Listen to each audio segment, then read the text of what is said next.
Good evening and welcome to Slam the Gavel, the show that tells it all regarding family court, other court issues, as well as CPS. I am your host, Marianne Petrie.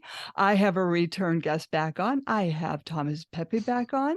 He was last on January 9th of 2023, season 4, episode 6, where he spoke out on society and how it is designed to take what is theirs. Now, Thomas lost his father in 2020. And he didn't even know his father had passed and didn't even know an autopsy was done, stating that his father died of natural causes. However, the will went missing, and this has created such havoc in Thomas's life. Welcome you back, Thomas. Where are you at right now with your case? Good morning, Marianne, and thank you. I love that. Where are you at? Yeah, where are you? So I just feel so bad with what you're going through. Marianne, I almost want to say, no, where are you at? Yeah. Because and we're joined by your family friend, Ted Long. He is coming on.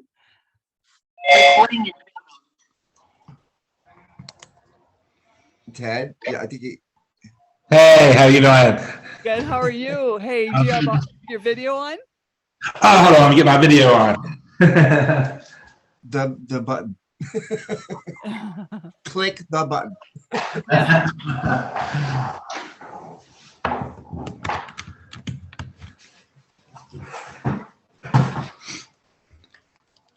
The video button, Ted.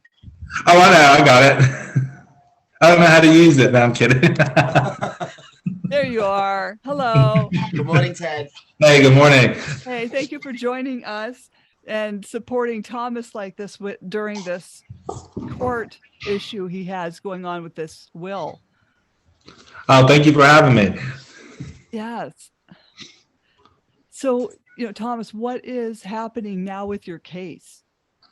Oh boy. What's not happening with the case? Right. Whatever the lawyers could create to keep me from a hearing is what's happening.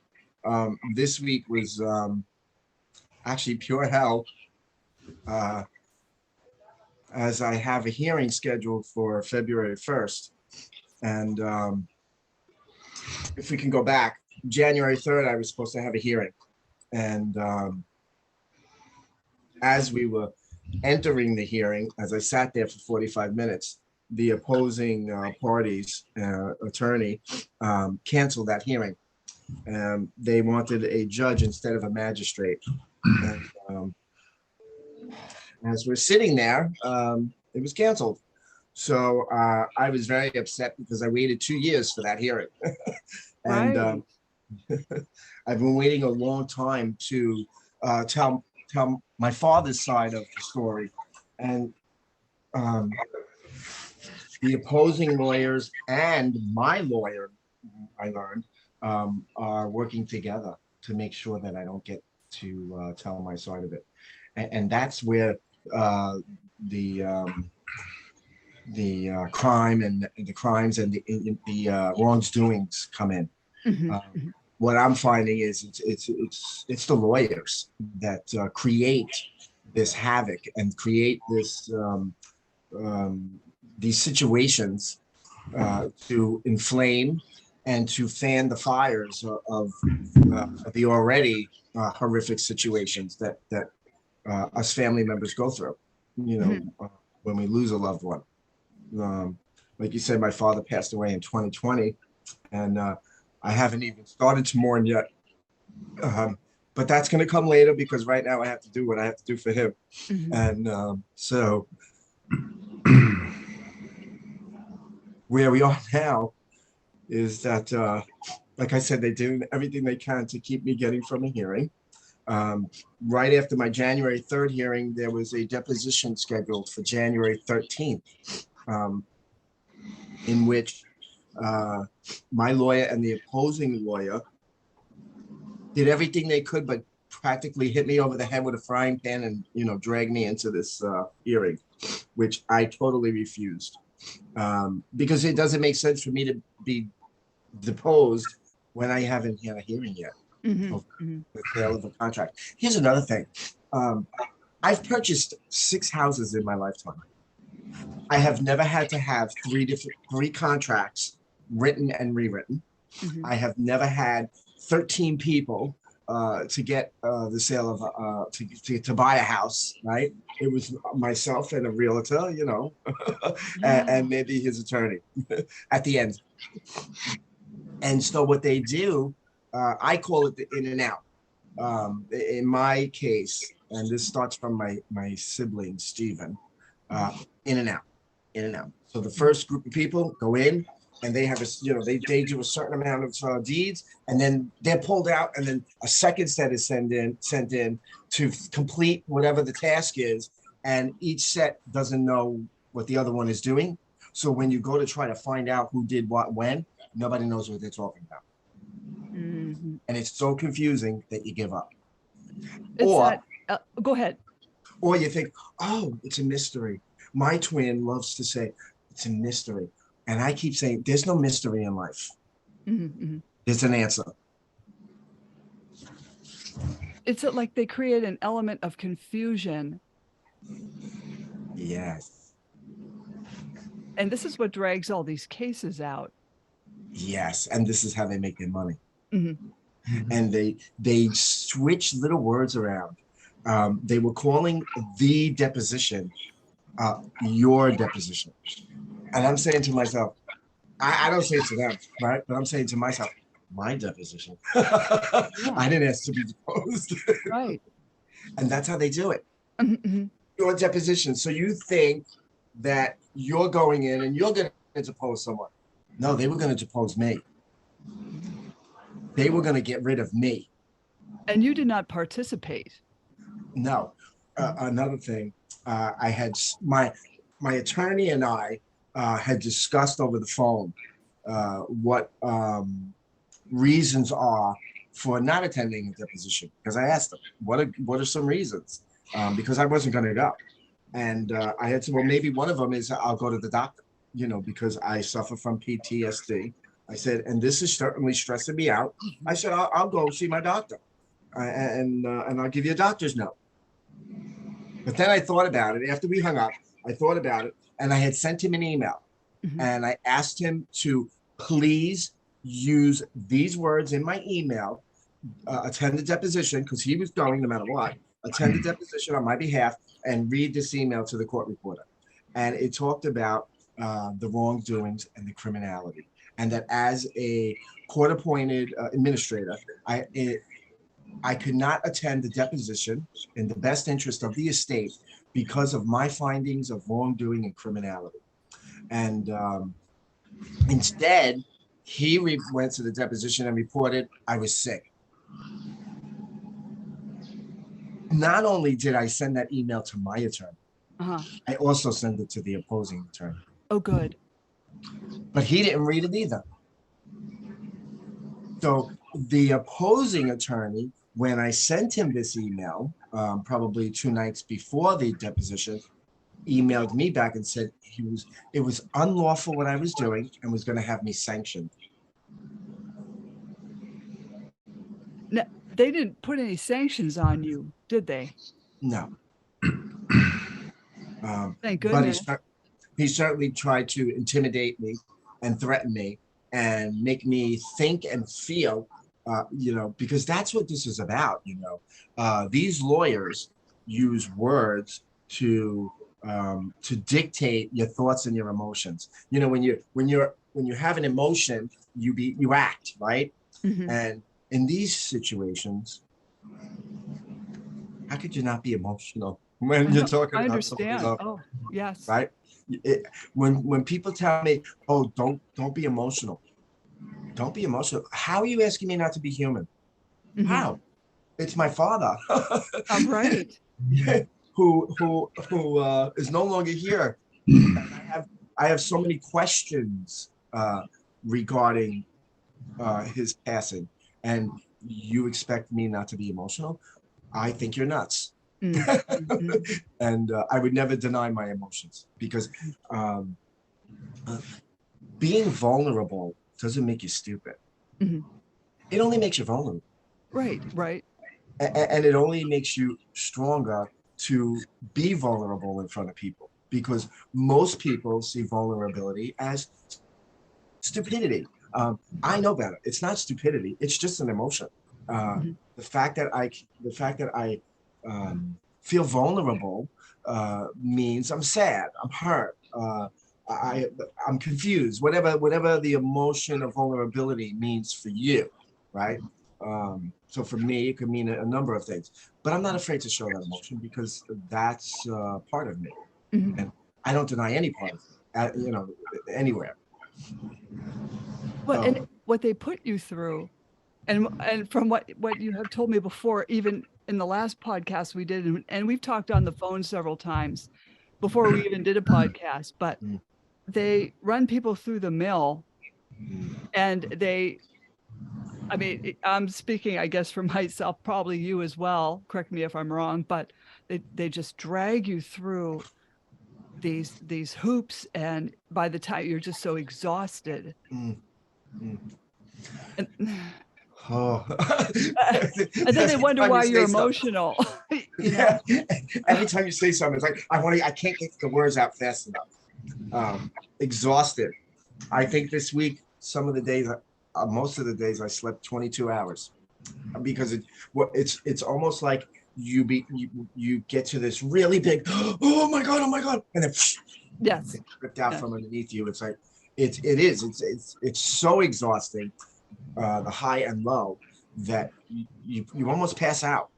Yeah. And I was with Ted one day, and I had gone through with the lawyer, and he saw it, and he just like was, wow, it's that fast. And so I'll let Ted speak on that part.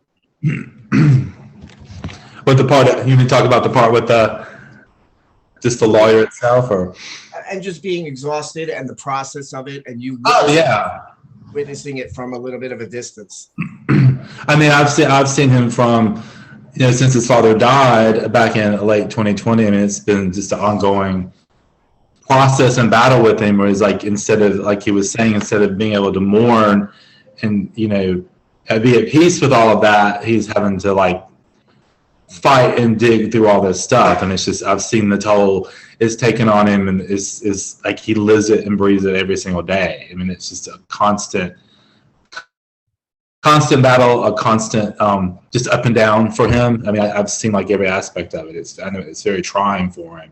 And he'll have good days where he has this, like he was saying, with the build up, and everything looks like it's going to be ending soon, and it looks like it is, and then here's something else. It's like it's constant, like dangling a carrot in front of a rabbit, and then jerking it away at the last minute, and then you have to run and get back and get it. It's very tedious, and I know just watching it is exhausting. I know for him it has to be, it's a million times worse, because he's right in the middle, in the thick of it. Yeah. Yeah. You described all that perfectly. And how sad that this is how they treat litigants. Yeah, I mean, I just see it's kind of I've never seen anything like this. I'm not the most I've ever dealt with a court is That was your story. Your story, too. Ted has a very, very sweet story. What's your grandma Warden, your granny Warden, with her children when she passed. Oh yeah, I mean, when my grandmother passed away, I mean, she had 7 living children when she passed away, and their estate was settled in like less than 6 months.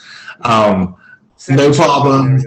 Yeah, no problem. Just not an issue at all, and it just amazes me to see.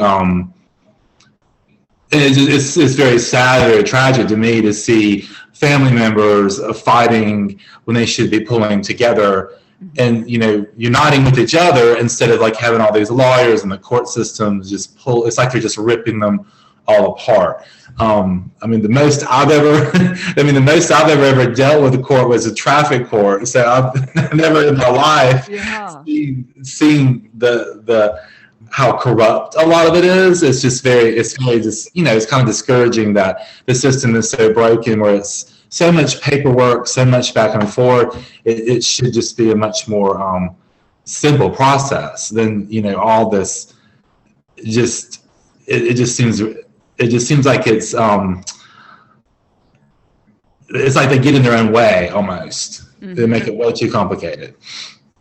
Do you think those lawyers are egging his siblings on? I mean, I don't know. I think some of them are. Yes, it just seems like they, you know, I mean, the thing about lawyers is, like, you know, they. I mean, I know there's some good lawyers out there. I have friends who are lawyers, but it seems that there are some who, you know, they just want money, and the longer they drag it out in the court system, the more money they make. Ted is always diplomatic. Marianne, Ted and I are family friends, but we were also partners for many years. And Ted witnessed from day one, like he said, from when I went to my dad's house to supposedly identify him. That second, when I got there and I knew something was wrong, he's the first person I called. And I said, something not right here. I said, this, I don't know, the stench of evil would hit me right away. And so Ted has witnessed me through some pretty tragic times during this. I think Ted sees worst of me a lot because of this. So I'm very fortunate to have someone like him in my corner to be a soft spot, a soft place. Because it's very, very, it's World War III, as I call it. Right, because a lot of your friends, maybe some of them just don't get it, and then they're tired of hearing about it, or they're busy. Yeah. Ted lives it with me. And I commend you, Ted, for that, because I mean, to go through any court travesty with someone is just very, I'm sure it's hard on you too as well. I'm sure you have exhausting days.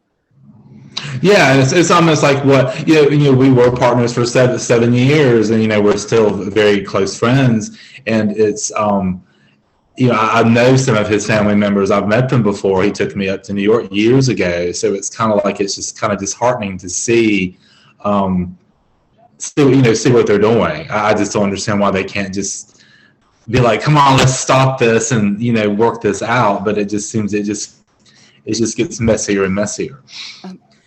And like you said, your grandmother's estate was settled in 6 months. There's no reason why this one can't be done. Yeah. That was with 7 kids, you know. It was like there were 7 of them, and it was just like smooth, no problems, and it was it should sadly, it should be that way for everyone. I mean, it's sad to see when siblings are fighting over something their parents worked for their whole life, and then now the kids are fighting over it. It's just very sad to see that. Yeah, and the way they're treating him isn't very nice either. This is not helping the situation at all. Yeah, you know, I can deal with the way they're treating me.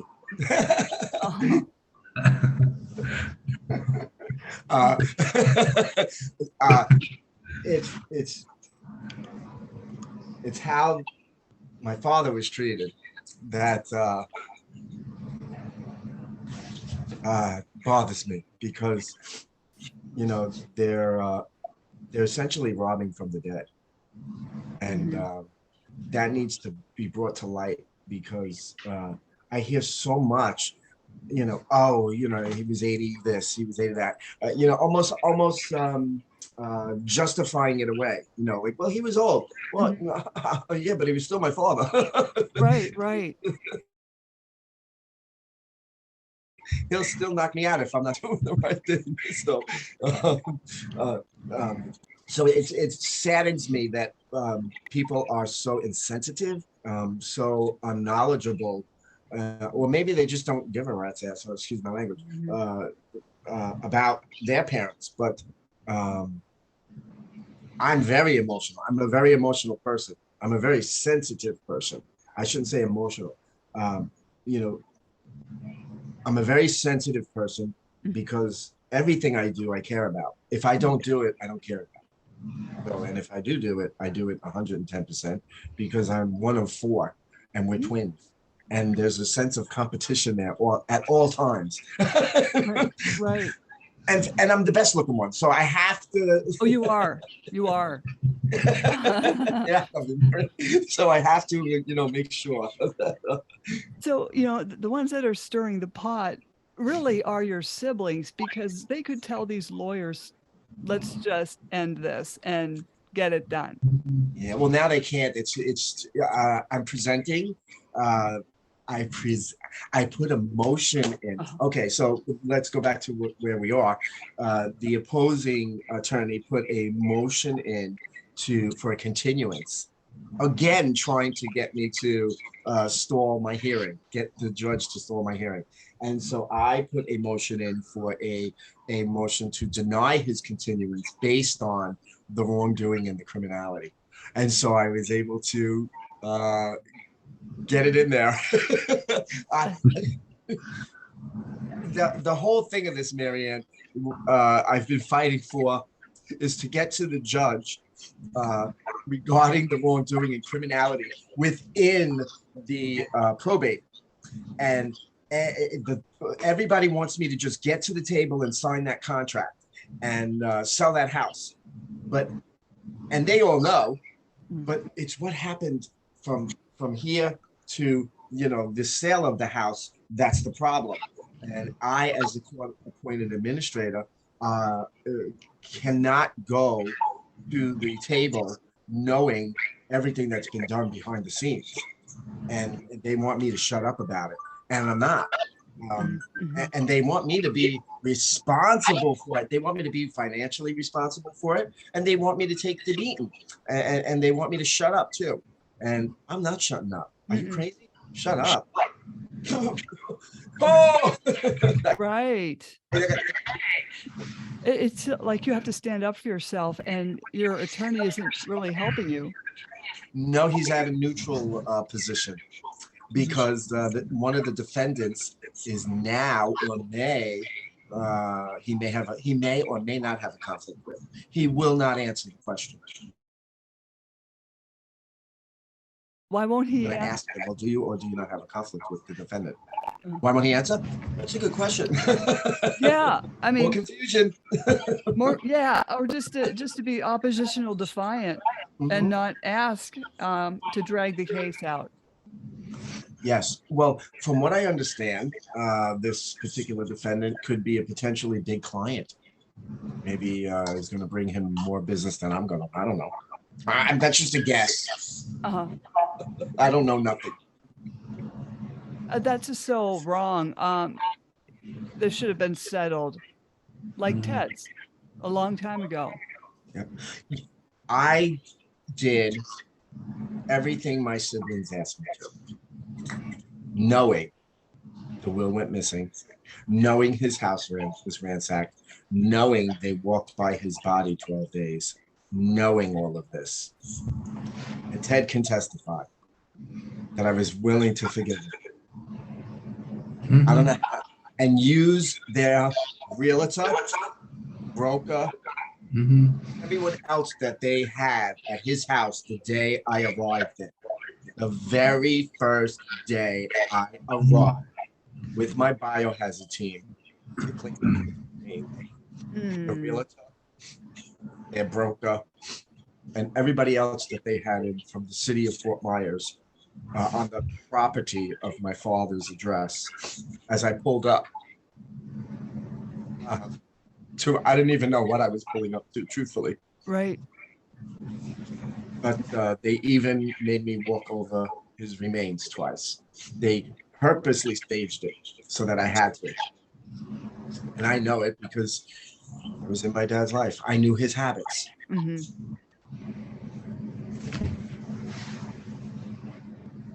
Now, wasn't the realtor also their attorney? Your opposing attorney is also a realtor? Yeah. He's Well, the buyer of the property is a realtor, but never discloses that to me. He's a buyer's agent. So who are the buyers? I wonder. Yeah. Who's hiding? Right. Yeah. It's all fishy. It's just, Yeah. Well, Stephen, maybe. I don't know. Linda, her husband, anybody. Yeah. you know, So it's all, and that is why, see, but they don't want to buy the house. They want the house to go into foreclosure. They want to buy it for pennies on the dollar. right. And then when we were talking, you said they want to buy it for pennies and then flip it and sell it for a lot of money.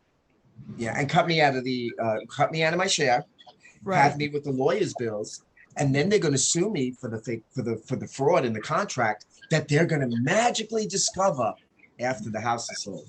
And I, as the administrator, will be responsible. And they're going to sue the pants off of me, and they're going to try to take my Gulf Breeze house. It ain't going to happen. Nobody's taking my house from me. Nobody, because I have a surprise for them. I keep my aces in I don't show them. Right. I don't blame you. But that's the threat. That's the threat my twin sends me. Because you also had posted, like how he was treating you, talking to you on,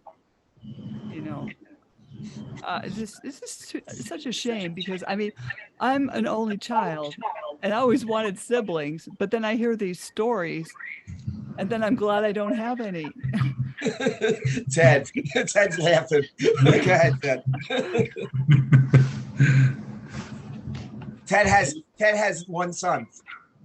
And when I first met Ted, I said, how come you only have one? I said, isn't that selfish? Aren't you scared? Like when you die, he's going to be alone, right? Nah. Right, Ted? Nah. We're good. And I think he's glad he's only child too. So. Yeah.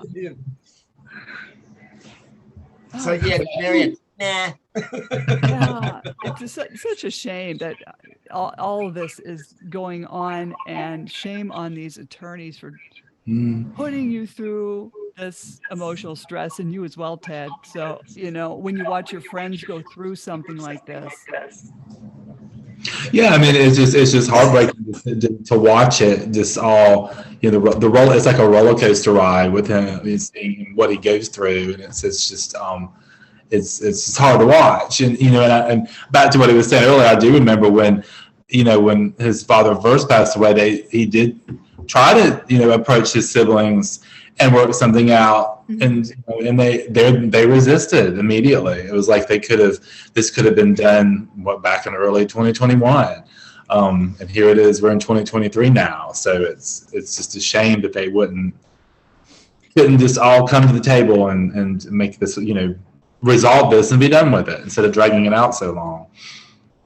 Yeah, you said it there, because with their unwillingness, it seems that Tom is just easy to talk to and work with, and he even offered to work with them, and then they don't want to do it, and it's just too bad. Yeah, it just doesn't make sense to me. I'm like, why would you not? Why would you want this lingering in the background? Like, I would just feel like, let's wrap this up and be done with it. And I don't understand why I would not want that stress of going through all this all the time. It's just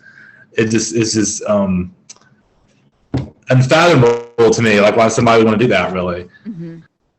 I can answer that for Ted, because Ted's thought process. He can't. If you listen to him, he said, "I can't understand that," and the reason he can't understand that is because that's something that he just can't process, because he would never do that. That's not his structure. It's not my structure either. But what I have learned from dealing with this is that they have their own motives. I have my motives, and our motives are very different. My motive is to honor my father. Foremost is to honor my father, give him peace that he deserves to move within the passing process, and then settle his affairs. And that being rather with my siblings or heirs, whatever they call themselves, fairly. And I believe I've been more than fair. Oh, yes. I gave everything away of my father's. I didn't keep anything. I kept one item. And this is the only thing that's really of any importance to me. And it's a certificate that my private investigator found at his house, essentially celebrating his service time and thanking him. And so to me, this is worth more money than anything. And what I learned is that, again, they have their motives and I have my motives. And because I was in his life and because I loved him, it's hard for me to do what they're doing. You know, they hated him. It's very clear they hated him. My twin, the way he talks about him, addresses him as sperm donor, Gene. His name is Eugene, number one. That's Gene. The way he talked about him expresses his anger in the titles that he gives him. And I could literally sometimes jump to the computer because my dad was a upstanding citizen. He did everything by the book. He died with an 800 credit score. That's how he was. He did the right thing no matter what, for the best of his knowledge, which was usually pretty good. And for someone who doesn't even support his autistic child, right? For him to talk about his father the way he does, I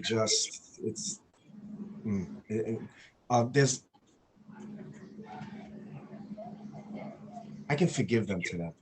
Mm-hmm. That's where I'm at. I can forgive them. Mm-hmm. I forgive them. I forgive them because when my mother passed away, she called me. She didn't talk to me the last 10 years of her life. And she called me for forgiveness. And I knew it was because she was meeting her creator. And I said to her, I said, Ma, I said, I can't forgive you. I said, because you had 50 years to make this better. And you chose now. I said, I can't forgive you. I said, but I love you because you're my mom. And I'll always love you. And she passed away. So she left a note. She left a note. Oh, no. Just starting a home now. You know, she was, everybody's told me my whole life, write a book. Write a book.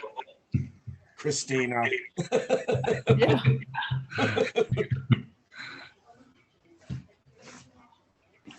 Some of these nightmares are so, they should be a book, or. It will be a book. Yeah. It will be a book. It's in the works. Oh, good. Yeah, it's definitely in the works. I have lived a whole life of irony. Everything in my life is ironic. Uh-huh. It's not coincidence. So yeah. But you know, you will learn to adapt to things, and you know, I can't hate my family. Yeah. I can't hate them because your family, no matter what, at the end of the day, is your family. Oh, you're right. But it doesn't mean I like them, and it doesn't mean I want to break bread. There's one person in particular that I hope can justify or him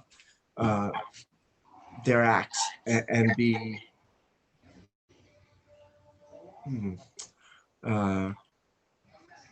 have mercy. I hope that there's mercy upon that person. Mm-hmm. But I don't ever want to see them again. We'll talk about it. Right. Because I feel that person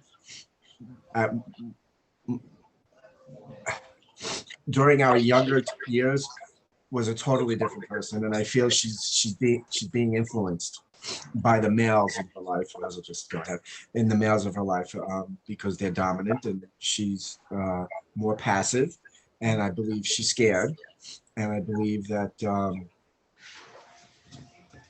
it's like being in a bad marriage. Mhm. If it's toxic, you become toxic. If one is toxic, the toxic spreads like cancer. My father always said to me, when there's toxicity in any relationship, it spreads like cancer. He said, so if you have toxic people around you, you got to cut them out like cancer, because it'll spread and you will become that cancer. And so I believe that's what happened to my sister, because my sister in court says that we were close, and I always correct it. No, we weren't close. We were very close. Mhm. We were very close. We talked every single day of our lives. Every single day, we were on the phone talking about something. So, this was already, God, it's years that we haven't done that. And I know the person who she really is. Mhm. And that's why I hope that there's some leniency or whatever. I hope she can get out of it. I do. Mhm. Because she has a grandchild. And I think of the baby, And so I hope so. I hope she can. But I'm not helping. I'm going to be right there fighting her, because she fought me. Right. And I would have never, there isn't $100 million, there isn't a amount enough money on this earth to have turned me against my sister. Mhm. My brothers, different story. How many million? In your childhood, you had a pretty harmonious childhood with your siblings? Oh no, no. Answer that. It was harmonious at different times.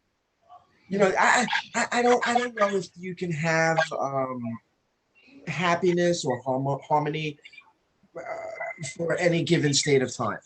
Right. I think that it comes. It's waves of it, right? And so for us, because there was 4 of us, I was the best looking one. I think because there was 4 of us and we were pretty close in age, that harmony was like gold. Mhm. As children, all 4 of us took to music Mhm. in one way or another. And my Stephen actually plays and really gets down into it. My sister, my stuff, and my older brother kind of used music to soothe us, because we didn't have parents that were able to do that for us. They were too busy fighting to keep a roof over our head, food on the table, and their marriage together. So, and I understood that by an early age that was what was happening. So it made me appreciate them more, actually, because it's easy to go through things when it's harmony, right? When it's harmony, Right. but they did it in the War of the Roses, so to speak.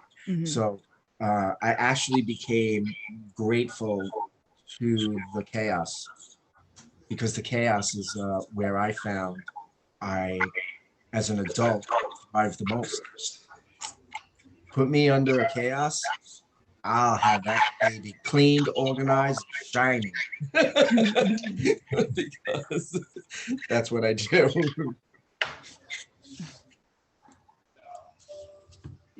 Ted, what do you think? I mean, how long do you think all of this will take to wrap up from someone like on the outside looking in?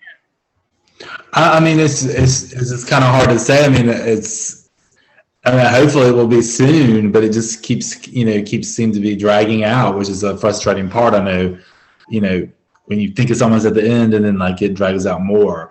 I mean, it's because all that really needs to be done is they can get into they sell the house and be done with it. It should wrap up pretty quickly, but it's just a matter if they all will cooperate and do the right thing.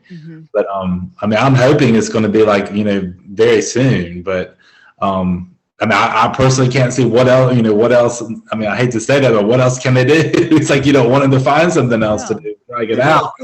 But it's like, how it's like just, it's like, can't they just get together and just be done with it? I mean, it's been almost 2 years now, so it's like, why do they want to keep dragging it out longer and longer? I was going to say, I wonder why don't they just put it into mediation and then get it mediated and then done? If that could happen in the real world, if that could happen. Maybe a year ago I could have. Now I can't even be in the same room with them. Oh, okay. It's at that point. Yeah, it got that bad. Well, when someone wants you in jail for a crime you didn't commit that they committed, that pretty much seals the deal for me. Right. So yeah, maybe last year, not this year. I think that one thing that Ted had said is that just sell the house. But more importantly, it's not just sell the house. It's sell the house without any fraud. Because I could go in there tomorrow and sign that contract and sign away and go along with the program. But morally,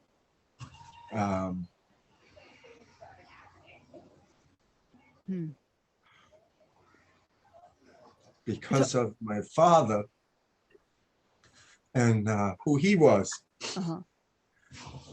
I just can't. I can't. Right. Well, you want to do the right thing. Yeah. And the more they push me, the more I'm pushing back. So why? I think I hope I sent the message of I'm not going anywhere. And it's because of Ted that he's one of the people that got me this far, because he's financially invested in this too. So it's not only emotional. Ted has a lot of money on the line because of this. And so it's affected every area of my life with people who I genuinely care about. So yeah, it's big stuff, man. It is. And I'm so sorry, So when you filed this motion to deny the continuance, did you hear back from that or not yet? It took a week to get that done. And the wording, right? We had to go back and forth with the wording, 600 times a day, essentially. And the tricks that they play, these lawyers, the lawyers that have been involved in my case, the tricks that they play, the word games, man, I think I said to Ted a couple of times, man, they'll do anything to not see me at a hearing or for me to have my say. Anything. I mean, anything. And through the process, I have lost all respect for my twin, my sister. My sister, I feel she hasn't. She's a silent killer. Yeah. She's not in the front line, she's way in the back. So I don't think we've gotten to her yet. I have a feeling something else is coming up. And her husband, who's a retired police officer. So there might be something coming up, but the good news is I accomplished what I needed to accomplish. And all I wanted to accomplish was to get the wrongdoing and criminality part into the judge's hands so she can read it and make a decision. Is this man, is Thomas worth listening to at least? Right. Because I think if she makes that decision to listen to me, I think she'll agree with pretty much everything I'm saying. Because since my father passed away, I have given the evidence to a lot of people here in Gulf Breeze who I know in and out of my life. I'll talk to the cashier in the supermarket about it. Yeah. And I just give them a little piece of it. And then at the end I say, so tell me, if you had to if you had to vote guilty or not guilty, what would you say? There hasn't been one not guilty yet. Mhm. And Ted will tell you who I talk to everybody about it. Ted will tell you. You guys. It's my dad. You know, who more important than your parent?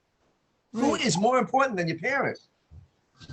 I don't see anybody more important than my parent. Mhm. My parents, and I just they're the mini creator. Yeah. Yeah. So even Yeah. though I may have not gotten along with my mother and whatever happened throughout life, she's still my mother. I still see her in a different light than everybody else in the world.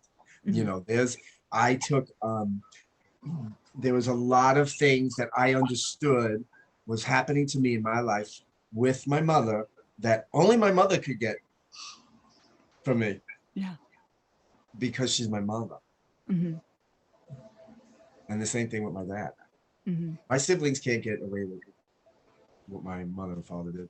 They're Mhm. trying. Yeah. I ain't having. Yeah. Well, you have to go with your gut and do the right thing and make sure the right thing is being done. I'm so glad you came on to give us this update. Is there anything else you would like to add? February 1st is my hearing. Okay. Pray for me. Pray for my dad that we get the peace and answers that we need, that I need to have closure and allow my dad to finally authentically rest in peace Mm-hmm. because he deserves it. He fought for my freedom and he fought for everyone else's freedom on earth right now. And so I can't help but to owe it to him to make sure he gets it. And this week I learned I have a new calling in life. What they took from him, I'm going to spend the rest of my life making sure he gets it back. And So you're a that's my new wonderful goal. son. You're a wonderful son. And Ted, you are a wonderful best friend, family friend. Oh, Oh thank my you. God. I thank you both for coming on, but don't jump off. And Tom, I will put your contact info in the podcast notes. But don't jump Awesome. Awesome. off. Slam the Marianne, gavel. Marianne, thank you so much for having myself and Ted today. Yeah, thank you for having me. Yes, most definitely. I'm glad to have your input as well. So don't jump off, Slam the Gavel is a podcast to help the public understand what really goes on in these family court rooms. I am your host, Marianne Petrie, author of Dismantling Family Court Corruption, Why Taking the Kids Was Not Enough, and Cry Out for Justice, Poems of Truth. Please join us again in the future with Thomas Pepe and his friend Ted Long, maybe if he wants to come back on and give us another update. So I thank you both. Thank you, Marianne.